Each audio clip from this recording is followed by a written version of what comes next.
दोस्तों आज के इस वीडियो में हम लोग ये सीखने वाले हैं कि किसी भी समकोण त्रिभुज में अगर दो भुजा का लंबाई दे दिया रहता है तो हमें तीसरा भुजा का लंबाई हम लोग कैसे निकालते हैं। ठीक है, तो हम लोग यहाँ पे पाइथागोरस प्रमेय का उपयोग करके तीसरे भुजा का लंबाई निकालते हैं। तो वही हम लोग इस वीडियो में सीखने वाले हैं। और मैं आपको बता देना चाहता हूँ कि ये वीडियो कक्षा 9 वालों के लिए, कक्षा 10 वालों के लिए और ऊपर वाले क्लास के लिए महत्वपूर्ण है। ठीक है, क्योंकि इसका उपयोग त्रिकोणमितीय चैप्टर में बहुत ज़्यादा होता है। उसमें दो भुजा का लंबाई दिया रहेगा, आपको तीसरा भुजा का लंबाई निकालना रहता है। ठीक है, तभी जा करके आप आगे सवालों को लगा पाते हैं।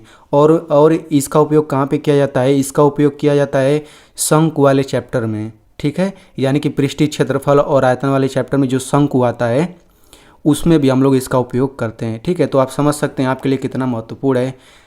तो इस वीडियो में हम लोग क्या सीखेंगे, देखिए इस त्रिभुज में इस भुजा का लंबाई 8 मीटर है, इस वाले भुजा का लंबाई 10 मीटर है। हमको इस तीसरे वाले भुजा का लंबाई निकालना है। ठीक है, इस दूसरे सवाल में देखिए इस भुजा का लंबाई 16 सेंटीमीटर है, इस भुजा का लंबाई 20 सेंटीमीटर। हम लोग इसका भुजा का लंबाई मतलब इस तीसरे वाले भुजा का लंबाई निकालना सीखेंगे। और इस अंतिम वाले सवाल में इन दोनों भुजा का लंबाई दिया है, हमें इसका इस भुजा का लंबाई निकालना है। ठीक है, तो यहाँ पे मैं आपको एक बार और बता देता हूँ कि पाइथागोरस प्रमेय का उपयोग करके हम लोग क्या करते हैं, अगर समकोण त्रिभुज में दो भुजा का लंबाई दिया है तो हम लोग तीसरे भुजा का लंबाई निकालने के लिए इसका उपयोग करते हैं। ठीक है, सभी त्रिभुजों में आप नहीं निकाल सकते हैं। ऐसा नहीं है कि सभी त्रिभुजों में हम तीसरी भुजा की लंबाई निकाल लें अगर दो भुजा दिया हो तो। केवल समकोण त्रिभुज में दो भुजा का लंबाई दिया है तभी हम लोग तीसरे वाले का निकाल सकते हैं। अगर ये समकोण त्रिभुज नहीं रहता तो हम इस तीसरे भुजा का लंबाई नहीं निकाल पाते हैं। ठीक है, तो यहाँ पे हमें समझना पड़ेगा कि समकोण त्रिभुज क्या होता है, नहीं तो आप सभी त्रिभुजों में ये रूल लगाने लग जाएंगे। ठीक है, तो चलिए सबसे पहले हम समझते हैं कि समकोण त्रिभुज क्या होता है। तो ध्यान से सुनिएगा, समकोण त्रिभुज क्या होता है, किसी त्रिभुज में अगर एक कोण 90 अंश का है तो उस त्रिभुज को हम लोग समकोण त्रिभुज नाम दे देते हैं। ठीक है, जैसे एग्जांपल के लिए ये जो त्रिभुज है, ये देखिए यहाँ पे समकोण त्रिभुज बना हुआ, मतलब 90 अंश का कोण बना हुआ है। ठीक है, अगर आपको समझने में दिक्कत है तो मैं आपको बता दूँ कोण क्या होता है। दो भुजाओं के बीच के फैलाव को बताने के लिए कोण का उपयोग करते हैं। जैसे मान लीजिए एक रेखा मैंने यहाँ पे खींचा, एक रेखा मैंने ऊपर खींचा, अब ये फैलाव बीच में आया कि नहीं। अब इतना समझिए, अगर सीधी रेखा ऐसी है, सीधी रेखा ऐसी है, तो इस बीच वाले फैलाव को हम लोग 90 अंश नाम दे देते हैं। ठीक है ना, यानी इससे कम फैलाव अगर रहेगा दोनों रेखा के बीच में तो 90 अंश से कम होगा। जैसे यहाँ पे एक रेखा मैंने ये खींचा, यहाँ पे ये खींचा, भाई ये जितना फैला हुआ, जितना मुंह खोला, ये उससे कम मुंह खोला, यानी कम फैला है। यानी कि अगर ये इसको 90 अंश बोल रहे हैं तो इसको 90 अंश से कम बोला जाएगा, या तो 80 अंश या तो 70 अंश, कुछ भी होगा, मतलब निश्चित होगा। ठीक है, अब मान लेते हैं यहाँ पे एक रेखा ऐसे है, दूसरा रेखा ऐसे हो गया, तो भाई इससे ज़्यादा ये मुंह खोला है, मतलब ये 90 अंश से अधिक है। तो 90 अंश से अधिक ये 100 भी हो सकता है, 110 भी हो सकता है। ठीक है ना, यानी कि सबसे पहले इसी 90 अंश को ही बनाया गया। तो बस आप इतना समझिए, अगर सीधी रेखा ऐसी है और ये एकदम ऊपर सीधा गया है तो इस बीच के फैलाव को 90 अंश का कोण कहा जाता है। ठीक है, तो इस त्रिभुज में देखिए, यहाँ पे देखिए ये सीधा रेखा, ये सीधा रेखा, तो ये 90 अंश का बन ही रहा है। अब देखिए ये दोनों कोण 90 अंश से कम है। त्रिभुज में केवल एक ही कोण 90 अंश का होता है, बाकी दोनों कोण 90 अंश से कम होते हैं। ठीक है, तो देखिए इसमें एक कोण 90 अंश का है तो ये समकोण त्रिभुज हो गया। ये दोनों 90 अंश से कम है क्योंकि देखिए फैलाव इतना रहेगा तभी तो 90 अंश बनेगा। ठीक है ना, अब इस त्रिभुज में हम लोग देख लेते हैं। तो इस त्रिभुज में देखिए यहाँ पे ये फैलाव 90 अंश का है, यानी कि ये समकोण त्रिभुज हो गया। ठीक है ना, और यहाँ पर देखिए ये भी फैलाव मतलब ये भी देखिए 90 अंश का कोण है, यानी ये भी समकोण त्रिभुज है। ये त्रिभुज समकोण त्रिभुज नहीं है, क्यों? क्योंकि देखिए ये फैलाव 90 अंश से कम है, ये भी 90 अंश से कम है, ये भी 90 अंश का कम। तो मैंने बोला ना कि अगर मतलब त्रिभुज में एक कोण 90 अंश का रहेगा तो वो समकोण हो जाएगा। देखिए ये भी समकोण त्रिभुज नहीं है क्योंकि ये 90 अंश से कम है, ये 90 अंश से कम है और ये 90 अंश से ज़्यादा है। ठीक है ना भाई, अगर सीधा यहाँ पे रहता तब ना 90 अंश का कोण बनता। चलिए आप पहचानना समझ गए होंगे कि समकोण त्रिभुज कैसे पहचानते हैं। तो केवल समकोण त्रिभुज ही में दो भुजा का लंबाई दिया है तो तीसरा वाला भुजा लंबाई निकाल सकते हैं। ठीक है, तो देखिए यहाँ पे ये सवाल दिया गया है, इस भुजा का लंबाई 6 मीटर है, इस भुजा का लंबाई 10 मीटर है। आपको इस भुजा का लंबाई निकाल करके कमेंट में इसका आंसर देना है। तो जिसको आ रहा है वो लगा करके कमेंट में इसका आंसर दे दे, जिसको नहीं आ रहा है इसका मतलब आपको इसे समझने की ज़रूरत है। तो इस सवाल को आप वीडियो के लास्ट में इसको हल करेंगे तो आसानी से हल हो जाएगा। तो चलिए सबसे पहले हम लोग इस पहले वाले सवाल को हल करते हैं। ठीक है, तो यहाँ पे देखिए ये समकोण त्रिभुज है। अगर 90 अंश का कोण बन रहा है तो केवल इतना लिख दिया जाएगा, मतलब इतना ऐसे बनाया गया है, समझिए यहाँ पे 90 अंश ही कोण है, ठीक है। तो इसमें हमें इस तीसरे वाले भुजा का लंबाई निकालना है। तो यहाँ पे मैं आपको एकदम सिंपल तरीका बताता हूँ। इस भुजा का लंबाई निकालना है तो इसको x मान लीजिए, मतलब जिस भी भुजा का लंबाई निकालना है उसको x मान लीजिए, ठीक है।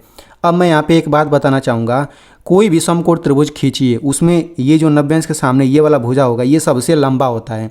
देखिए ये 8 है तो 8 से बड़ा ये 10 है, तो वैसे ये लंबाई 6 7 कुछ भी होगा, इससे तो अधिक है, ये 10 होगा।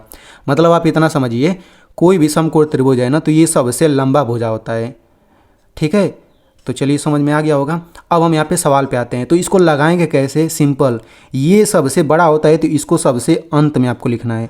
अब मैं आपको तरीका बता रहा हूँ, अगर आप केवल वैसे करते जाएंगे तो ये सवाल आपके लिए बहुत ही आसान है। जैसे मैं बोल रहा हूँ बिल्कुल वैसे ही करते जाएंगे तो बहुत ही आसानी से हल हो जाएगा, ठीक है। तो सबसे लास्ट में हम लोग इस संख्या को लिख लेंगे, इसको जो सबसे लंबा है। अब इधर हम इसको इस लंबाई को लिखेंगे। तो मैंने यहाँ पे x लिख लिया, यहाँ पे मैंने 8 लिख लिया, ठीक है कि नहीं।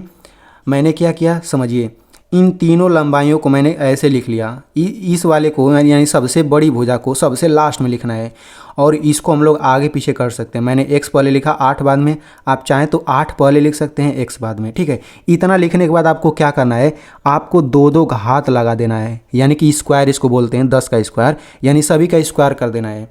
इतना कर लेने के बाद ये सबसे लंबी है ना तो इसी के बगल में आपको बराबर लगाना है और यहाँ पे प्लस लगा देना है। ये काम आपको हर एक समकोण त्रिभुज में करना है, जहाँ पर भी आपको तीसरे भुजा का लंबाई निकालना रहेगा वहाँ पे। हमने क्या किया, इस लंबाई को सबसे लास्ट में लिखा और इनको आगे पीछे कर सकते हैं। फिर मैंने सभी पे दो दो घात लगा दिया, और ये सबसे बड़ा है तो यहाँ बराबर किया, यहाँ बीच में प्लस, यहाँ प्लस ही करना है, माइनस नहीं करना, ठीक है। अब हम क्या करेंगे, देखिए गणित में अगर 5 गुणा 5 लिखा है तो इसी को लिखने का तरीका ये होता है गणित में, 5 पर 2 घात या 5 का स्क्वायर। अगर 6 गुणा 6 गुणा 6 लिखा है 3 बार, तो इसको गणित में लिखने का तरीका ये होता है। तो सिंपल सी बात है भाई, अगर 5 पे 2 घात लिखा है मतलब कि ये इतना लिखा, यानी ये क्या है 25 लिखा होगा। तो वही बात है, x पर 2 घात है तो इसको x पर 2 घात करिए प्लस 8 पर 2 घात, मतलब ये 8 गुणा 8 लिखा है, यानी कि 8 64 हो गया। ये 10 गुणा 10 लिखा होगा, यानी कि ये 10 यहाँ पे 100 हो गया, ठीक है। अब इतना कर लेने के बाद अब हमें क्या करना है, तो देखिए हमको यहाँ पे x चाहिए। तो जब भी हमको x चाहिए होता है, हम लोग बराबर के इधर x को अकेला कर देते हैं, या तो बराबर के इधर x को अकेला करिए या तो इधर किसी भी तरफ करिए। तो भाई यहाँ पे सबसे पहले हम लोग x स्क्वायर को अकेला करेंगे, तो भाई इसको उधर भेजना पड़ेगा बराबर के, तभी तो अकेला होगा। तो यहाँ पे हो जाएगा x पर 2 घात बराबर, ये हो जाएगा 100, इस वाले को उधर हम भेज रहे हैं तो प्लस था तो ये माइनस हो जाएगा। ये रूल तो आपको आता ही होगा, प्लस है तो माइनस हो जाएगा। अब यहाँ पे ये हो जाएगा x पर 2 घात बराबर 100 में से 64 घटाएंगे तो ये आपका आ जाएगा 36, ठीक है।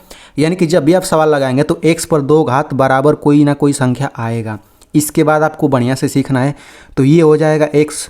अब देखिए आपको तो x आना चाहिए, तो यहाँ पे 2 घात को भी हटाना पड़ेगा, तो 2 घात को बराबर के दूसरी तरफ भेजना होगा, तभी तो x अकेला होगा।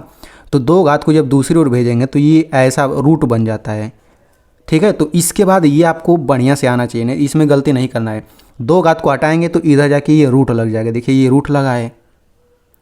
अब यहाँ पे देखिए, अब यहाँ पे समझने की ज़रूरत है आपको। अगर यहाँ पे रूट में 36 लिखा है तो इसको हम लोग 6 लिख देंगे। अगर यहाँ पे रूट में 16 लिखा है तो हम इसको 4 लिख देंगे आंसर में, ठीक है। देखिए ये आपको सीखना है तो मैं आपको सिखा देता हूँ। रूट 36 बराबर मैंने 6 कैसे लिखा, तो देखिए रूट में 36 है ना, तो हम 36 का अभाज्य गुणनखंड करेंगे तो ये 2 से कट जाएगा, तो 2 एकम 2, 2 आठे 16। 2 यहाँ जब भी लिखेंगे तो 36 का आधा कर दिए 18, फिर 2 से कटेगा तो 18 का आधा 9। अब 2 से नहीं कटेगा, 3 से काटिए, 3 3 9, फिर हो जाएगा 3 एकम 3।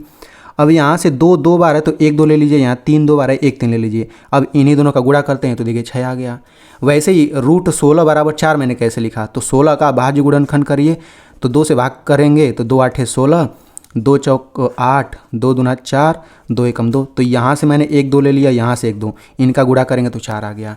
यानी कि इसी तरह से हम लोग यहाँ पे लिखते हैं। तो यहाँ से x बराबर भाई रूट 36 बराबर 6 लिख सकते हैं, तो ये 6 हो गया। अब देखिए x बराबर 6 आ गया, मतलब क्या, ये सब मीटर में, इसका मतलब इसका लंबाई 6 मीटर है। सब मीटर में तो आंसर भी तो मीटर में आएगा, तो ये आपका मीटर हो गया, यही आपका आंसर हो जाएगा। यानी कि इस भुजा का लंबाई 6 मीटर है। अब देखिए ये समझ गए ना, तो अगला सवाल और आसान आपके लिए हो जाएगा। तो चलिए हम लोग इस सवाल को लगाते हैं। तो इसमें इस भुजा का लंबाई दिया है, इसका दिया है सेंटीमीटर में, दिया है सेंटीमीटर, हमें इसका लंबाई निकालना है, तो इसको हम लोग क्या बोल देंगे, एक्स बोल देंगे। फिर वही काम करिए, ये देखिए सबसे लंबा भुजा है। सबसे लंबा कैसे पता चलेगा भाई, 90 अंश के सामने जो होता है सबसे लंबा यही होता है। ये तो कॉमन सेंस से आप बता सकते हैं, ठीक है।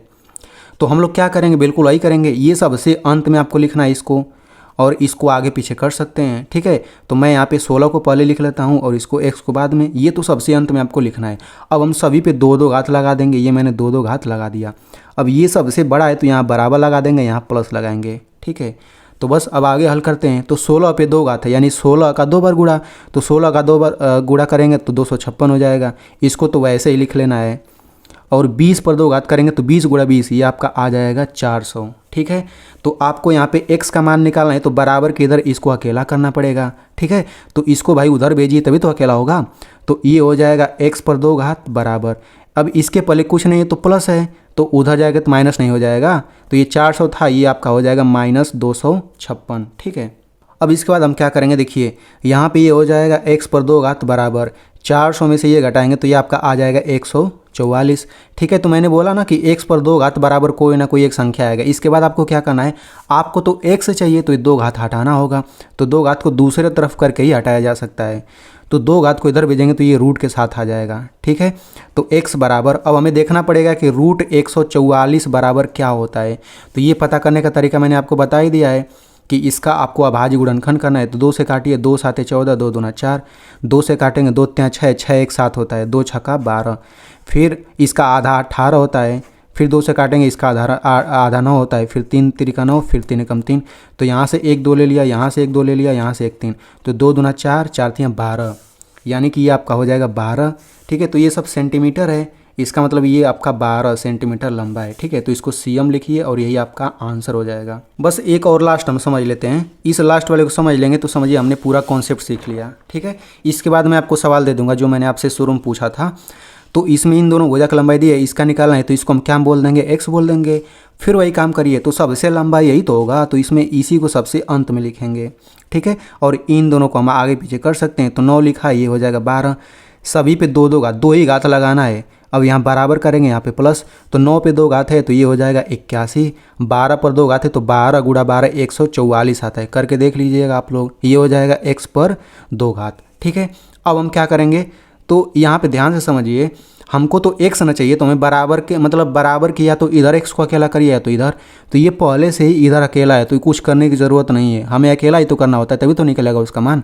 अब इन दोनों को जोड़ लेते हैं, तो 4 1 ये हो जाएगा 5 और 8 4 12 के 2 हासिल 1, ये हो जाएगा 2 बराबर x पर 2 घात। हमें तो x अकेला करना है तो 2 घात को इधर भेजना होगा, तो ये हो जाएगा x, 2 घात इधर आएगा तो क्या हो जाएगा रूट में 225। तो x बराबर क्या आएगा, रूट में 225 को क्या लिख पाएंगे, 225 का अभाज्य गुणनखंड करिए, 5 से कट जाएगा, 5 चौक को 20, 20 2 22 होता है तो ये 25 बन गया, 5 5 25, फिर 5 से कटेगा, 5 9 45, 3 3 9, 3 कम 3, तो यहाँ से एक 5 लिया, यहाँ से एक 3, 5 3 15, यानी कि ये आपका हो जाएगा 15, ठीक है। अब इसको सही से लिख लेते हैं, x बराबर 15, ये मीटर में तो ये आपका हो जाएगा मीटर, ये आपका आंसर हो जाएगा। तो यानी कि इसका लंबाई 15 मीटर हो गया। देखिए इससे बड़ा ही तो आ रहा है 15, ठीक है। तो इस तरीके से हमने काफ़ी आसानी से इन सभी सवालों को समझ लिया। अब यहाँ पे मैं आपसे सवाल पूछता हूँ, तो इसमें आपको इस भुजा की लंबाई निकाल करके कमेंट में आंसर ज़रूर देना है। और मैं आपसे एक बात बोलना चाहता हूँ, देखिए अगर आपको ये वीडियो समझ आ गया है तो इस वीडियो को अपने दोस्तों में भी शेयर कर दीजिए, क्योंकि उन्हें भी समझ आ जाएगा, ये महत्वपूर्ण वीडियो है, ठीक है।